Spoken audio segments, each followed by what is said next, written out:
Hello, welcome to In My Mug. It is episode 648. I am really excited because we have some fresh origins with us. Roland, what We got? do. We have got Bolivian coffee. It is here.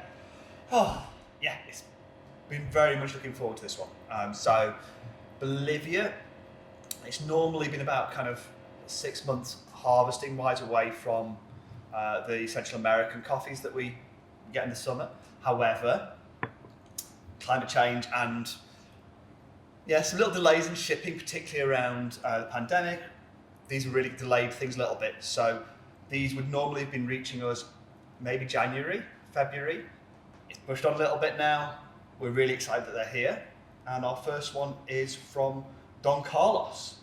Okay, so Don Carlos is one of the group of farms run by AgriCafe, who are an amazing company. You can find out about them on the internet. They won some awards for sustainability last year, but they are just amazing people with an amazing program, both in how they farm coffee, but also in how they support farmers in the local area, both very traditional farmers that they've been processing coffee and exporting coffee with for many years. So lots of our very long-term relationships in Bolivia have been through them, but also almost growing new farmers. So they're using new techniques. They've got lots of agronomic advice that they're providing to new farmers or new groups of people who are working on the farms that they've set up. So it's kind of this perfect dream of all that work that we want to see happening at Origin. They are making it happen. So every time we kind of drink coffee from them, it's a part of that story, and it kind of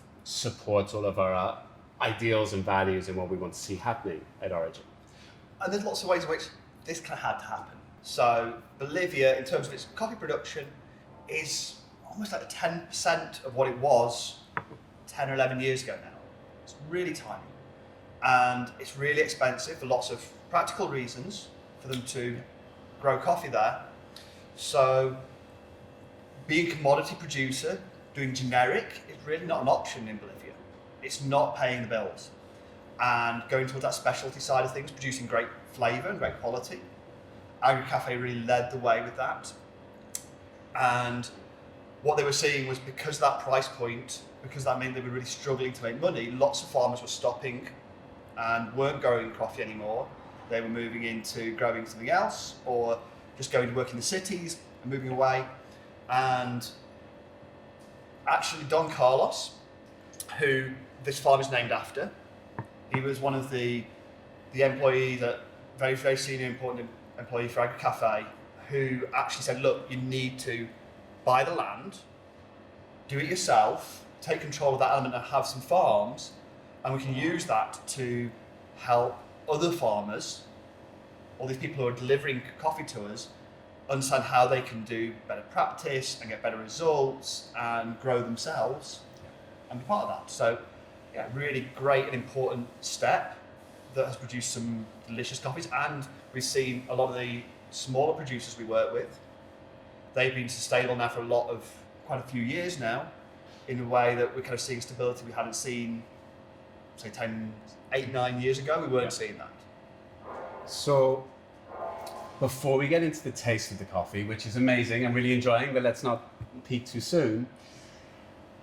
New coffee from a container that arrived earlier this week. And because I'm not a roaster, I'm always really kind of interested, excited in how we translate, sacks of raw product into something that we can get in customers' hands by the end of the week. What is that journey from coffee that we've bought? So we already know that it tastes good, but to refining that roast profile and kind of batching it up so that we can set it within my mouth.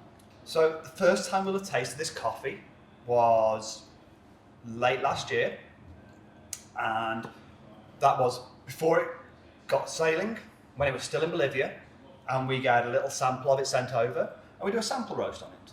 Now, a sample roast is really quick, really easy. It's kind of middle of the road. It's not a great roast. It's not a terrible roast. It gives you something very generic, but it lets us taste the coffee and really understand those flavour profiles that's there, and judge the coffee on the quality of the beans, not on the roasting. Yeah. Now, by the time it gets here, we've already got that under the belt. We know what the coffee tasted like, and we've got an idea of what to expect. This year, the coffee's very much like it has been in previous years. This is the washable bon from the Don Carlos farm, and it delivers some very similar flavours to last year and the year before that. Now, that's really important because when we know those flavour profiles are similar, we know it's probably going to roast in a similar way. Not always, but we've got a good starting point. We then do a small roast of it. So for us, that's probably a kilo. We're going to roast a kilo of the coffee, and we've got a good idea where we think it's going to be. Now, for me, for Bolivian coffee, that usually means medium dark, not that dissimilar to where we take something like our El Salvador's, Guatemalans, through the crack, looking for those first pops a second on the drop. Not too slow. Roaster language there, through the crack, on the drop, something else about spots. I don't know. Loving it. So, what we need to remember is overall roast level wise, this is not a super dark roast. It's not one that's we've dragged out and slowed down. Neither is it on the lighter end. It's certainly not in those kind of floral acidic flavours I'd associate with Africa or with the Yirgacheffe. Yeah. So we don't want to go too quick. We don't want to go too slow. We're not going to go too dark because, again, the coffee here, it's got lots of natural sweetness to it and lots of depth of chocolate flavours that come kind of inherently in that coffee. So we don't want to overplay that game. On the other hand, we don't want super light either. We're not looking at florals. It is a kind of deeper flavour to that. A lot of it is about knowing the origin, and it sounds so to say this, but it is very much tactile. Yeah. I know what those coffees sound like and smell like, and I've got a good experience of them in the past, and they're pretty consistent. This happened, so we went to Gary as the head roaster. He's done a roast of this, used his instinct as to where he thinks it's going to go, and then we drink it. And it becomes a really simple process now. We taste it. We look for, are the flavours right? Is it tasting too dark and roasty? Is it tasting underdeveloped? Maybe peanutty, vegetal, those kind of flavours? It's not. I think I'm going down the wrong way. Trying to talk and drink at the same time. No, for me that roast's bang on where we want it. So we know our instincts are about right there. So we probably won't tweak this. If we felt we weren't happy with it, we then go back, another go at a kilo, and see how it goes. And I think one of the privileges we have here is we have lots of different sized roasting machines and a very small team of roasters, 3 or 4 people who are roasting coffee. And because they're working with different coffees across those different machines every day, they're really learning how they can manipulate the different pieces of equipment to achieve similar results across them so that our flavors stay the same. For me, this is my first Bolivian coffee of the year, or for probably the last kind of 9 months. And it's always a really comfortable place. It's always delivering kind of a balance between kind of the more traditional flavors you get from Brazil and maybe the more exotic flavors you get from Central America. It's somewhere in between, so it has a little more acidity than Brazil, a little more character, but it still has some of that kind of milk chocolate, real depth of sweetness. This one's actually quite delicate. The flavor is chocolate, but it isn't a rich, heavy coffee. And actually, you brewed this in a Chemex, right? I actually use the origami again, which people know has become a favourite for me at the moment.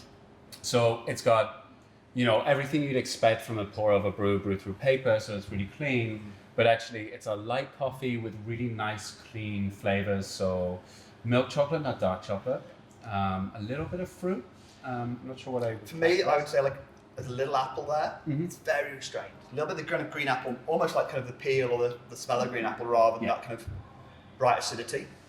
And I get that milk chocolate, but kind of almost moving into kind of creamy. For me, I got down a kind of chocolate mousse. It is really into that kind of creamy, very silky texture as well. Yeah. It just drinks really easily, really nicely. And I think it's an interesting one. I think it's a very Bolivian kind of coffee. It's very stereotypically almost Bolivian in that we talk about milk chocolate, and Brazil, again, one we associate with lots of milk chocolate, but it's a very different kind of milk chocolate than what you get here. They both kind of taste of milk chocolate, but this has got a kind of real lasting depth to it. I always think of Bolivian coffees as having this depth of flavour that always makes it feel like it's a bigger drink than it actually is. Yeah. Even when the texture's not super heavy, it kind of feels a bit like a hug. Yeah, and I think a little bit of that is we have the flavors. You can separate flavors and tastes, and I think there's some acidity here that isn't really flavor. It isn't one of those fruit notes, but it does raise the cup, so it's got a bit of a sparkle to it. It just presents that milk chocolate in a different way. I think this is great.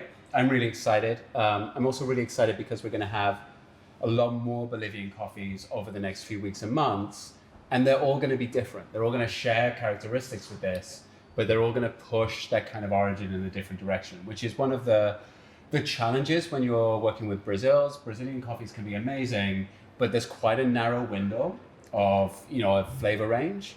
Whereas with the Bolivians, you've got a slightly wider range of flavors, but they're all going to be the similar kind of texture, quality, but then we've got different processes, a few experimental lots. It's going to be a fun few weeks. Yeah, and exactly. And this is exactly what Agri Cafe have been doing as part of that, developing this specialty coffee, is expanding the range of what flavors you can achieve with that land, so that we as coffee drinkers and coffee buyers can explore and enjoy a wider range of coffee, and therefore hopefully buy more from them. Great. It's the perfect circle. So thank you for joining us. I hope you enjoy this as much as we are. Please let us know in the comments. We're very much looking forward to hearing from you.